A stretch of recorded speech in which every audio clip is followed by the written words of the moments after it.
খেলতে গিয়ে নিখোঁজ, একদিন পর বাড়ির পাশের মসজিদের দোতলায় মিলল শিশুর রক্তাক্ত লাশ। রোববার সকালে ব্রাহ্মণবাড়িয়া সরাইলের হাবলিপাড়া মসজিদের দ্বিতীয় তলায় 9 বছর বয়সী শিশু মাইমুনা আক্তার ময়না রক্তাক্ত মরদেহ দেখতে পান এলাকাবাসী। খবর পেয়ে লাশ উদ্ধার করে পুলিশ ও সেনাবাহিনী। ময়না স্বজনরা জানান, শনিবার দুপুরে বাড়ি থেকে খেলতে বের হয়ে আর ঘরে ফিরেনি ময়না। কোথাও খুঁজে না পেয়ে গভীর রাতে সরাইল থানায় জিডি করা হয়। ময়নাকে ধর্ষণের পর হত্যার অভিযোগ করে জড়িতদের দৃষ্টান্তমূলক শাস্তি দাবি তাদের। মসজিদের মধ্যে লস করছি বিচারছি, সারা বাড়ির বড় যত সবকিছু বিচারিয়া আমরা রাত 11টার মধ্যে 12টার মধ্যে বিচারছি, পাইনি। আরো তো মেয়েরা আছে, কিন্তু হেরার তো নিরাপত্তা দরকার। এই মেয়ের দিকে মেয়েরা এখন ভয়ঙ্কর মতন আতঙ্ক হয়ে গেছে। আমার চোখের সামনে যেন এই বিচারটা আমি পাই, এটা আমার হারার কাছে আবদার। জিজ্ঞাসাবাদের জন্য ওই মসজিদের ইমাম ও মুয়াজ্জিনকে হেফাজতে নিয়েছে পুলিশ।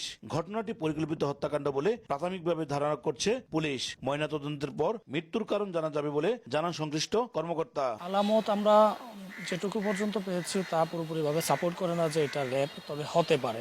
আমাদের আরও বিভিন্ন ইউনিট আসতেছে, আমাদের ক্যাম্পসিন ইউনিটও আসতেছে। তারা আসার পরে আরও এই বিষয়ে বিস্তারিত জানা যাবে। আর ফাইনালি পোস্টমর্টম করলে পরে জানা যাবে প্রকৃতপক্ষে এটা rape with murder with rap.